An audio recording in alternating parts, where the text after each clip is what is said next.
All right, ladies and gentlemen, you are welcome to another great episode on your favorite political talk show, The Truth with Ben Jokes. Now, I always knew that the APC would begin to fall apart under Tinubu. I just didn't know that it would begin happening so fast. After just 1 year, the APC is almost in shambles now. Even the cabinet that took Tinubu several months to put together has totally lost it. On 3 different occasions now, we have seen presidential spokespersons Ajuri Ngelale and Bayo Ononuga contradict each other openly, clearly showing that they have no working relationship.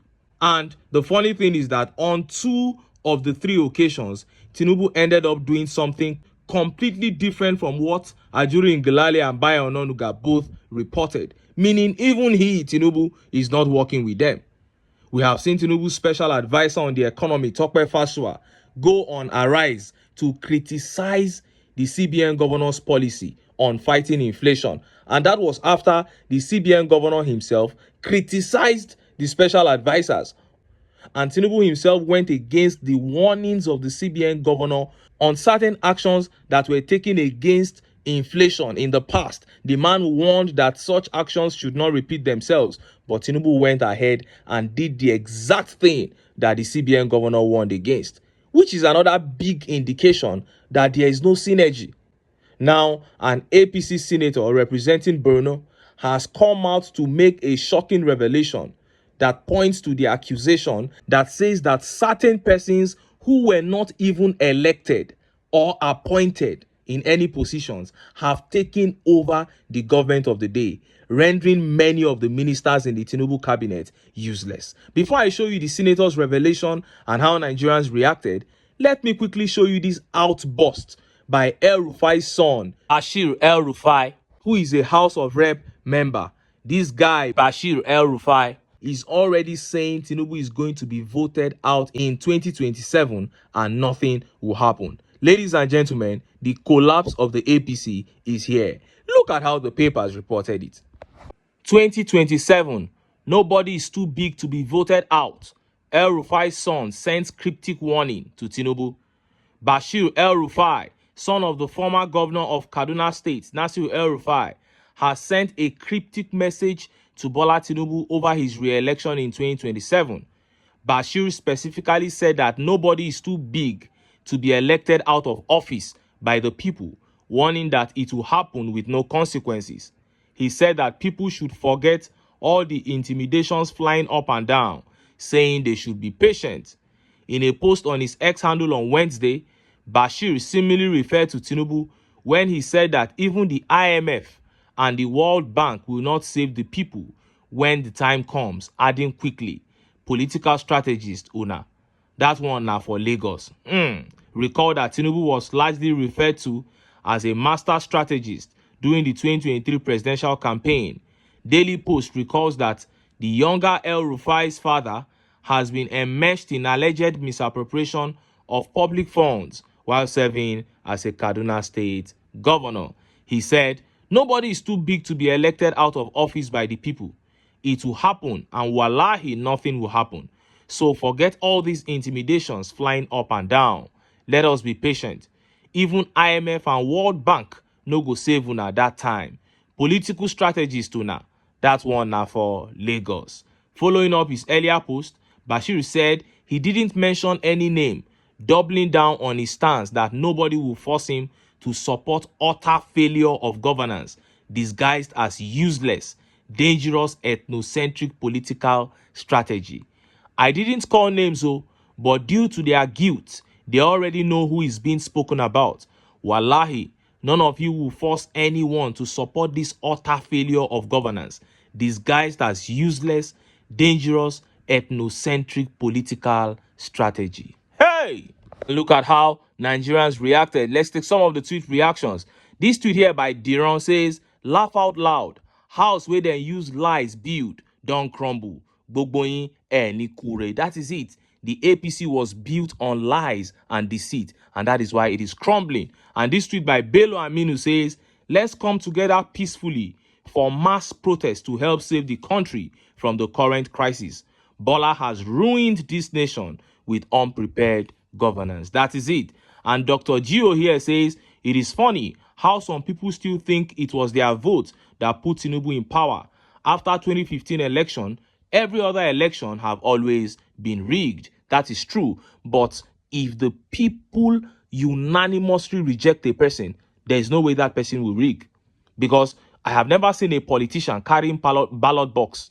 It is people they pay to do it. So if those same people collect that money and reject them, they will just find out that people just ate their money and they won't get the results. And that is what we are asking Nigerians to do. This tweet here by Arolo says, "It dey pain the way when your papa they support Mahmoud to rig. You didn't say anything. Una never say anything, no. Ojunya, but yes, EL-Rufai was one of the main guys who rigged the 2023 presidential election. And now his son is crying." Now, Senator representing Borno South, Senator Ali Ndume, has made a shocking revelation about Tinubu's cabinet, which I'm going to show you after this video of Peter Obi donating another borehole in Kogi State. The same day, he gave 10 million naira to the School of Nursing. See the video. Commission showed up the friends of the that the water, this facility will provide potable water for the good of this community. I pray that God continue to bless this community always. Amen.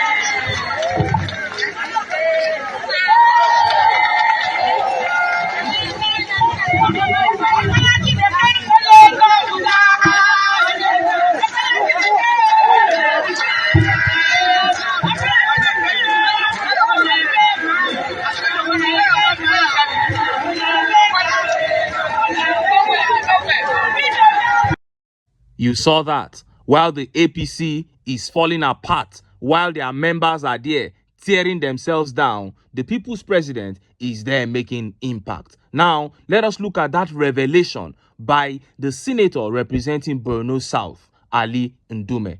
Look at how the papers reported it. Food crisis.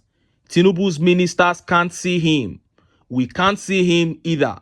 Ndume. Senator Ali Ndume, representing Borno South, has told the BBC Hausa service that the biggest problem confronting them was the alleged closed-door policy of the government, where even some members of Tinubu's cabinet cannot see him, talk less of the lawmakers who intend to see him and discuss issues pertaining to their constituencies. Senator Ndume also warned that unless steps are taken against widespread hunger in the country, malnutrition would affect many in Nigeria, and it has already affected children in the Northwest. In the BBC Hausa interview, monitored by our correspondent in Kaduna on Wednesday, the senator said a United Nations report had warned that 82 million Nigerians would find themselves hungry without food in the next 5 years. According to him, we are afraid one day a person may go to the market with money and be confronted with a situation where there won't be food to buy. He said, "We have information from Katsina. If hunger persists, the children will suffer most. The children lack food for healthy growth. This is a situation you find in places where there is war or famine. We've seen how it happened in Niger and South Sudan, where children have died. Now the situation is rearing its ugly head in Nigeria." He expressed worry that previously government used to store food in food banks for emergency needs, but now it is no more. This is a matter of serious concern and something should be done quickly about it, he said. When asked why he couldn't meet Tinubu and talk to him over such matters privately instead of talking to the media, Senator Ndume alleged that it was extremely difficult now, as even some ministers cannot see Tinubu. Now, I remember how Tinubu was praised in his early months in office for his open door policy. Today, even ministers in his own cabinet now struggle to see him. The Lagos boys have indeed taken over the cabinet. And I remember APC Deputy National Chairman saying some months ago that Tinubu is no longer accessible to APC leaders. So from APC leaders, he has moved to shutting the door against some ministers. That is a collapse of cabinet. It means they are now figureheads. No wonder his son Sheyi has resumed attending Federal Executive Council meetings. Maybe it is to replace one of the figurehead ministers. And look at how Nigerians reacted. Look at some of the tweet reactions. This tweet here by Tammy says, Tinubu just wants the euphoria of answering president. That's all. He is not a leader. And Loaded here says, that's what I said pre-2023. That man just wants to be called president. He has no attributes of a leader at all. Chai. And Olumide here says, please, somebody close to him should remind him of Emperor Nero of Rome and how he was eventually disgraced from power. And this tweet here says, don't worry. Ministry for seeing Tinubu will soon be created so you can see him through the minister. Chai. And Umar Abubakar here says, this issue may cause serious tension in the country. We need emergency action. And this tweet by Oten says, sometimes you go wonder if na public office or private office these politicians they do. I'm telling you, because when you occupy such an office, you are supposed to be accessible to everybody. You're supposed to be accountable. Everything about you should be public. But these guys are just so archaic. But Toby here says, you guys should go and do your job and not looking for how to suck up to him. Summon him if you feel he has questions to answer. This is a very good tweet here. Ali Ndume, you are a senator. If there's anything senators want to tell the executives, you summon them. Not by going to meet them in secret, but when you have sold your rights by collecting SUVs, collecting things that you are not supposed to collect, then you will not be bold enough to demand the things that you should demand. But this is the APC. I don't expect anything different. They have come to kill, to steal, and to destroy. And that is why I keep telling Nigerians that for us to have a great country that we can be proud of, for us to have our country back, we need to put sentiments aside, come together, and kick these guys out of power. But until then, make I still enter town. Make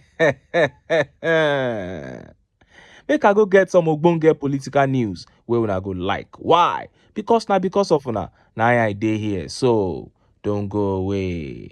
Don't go away.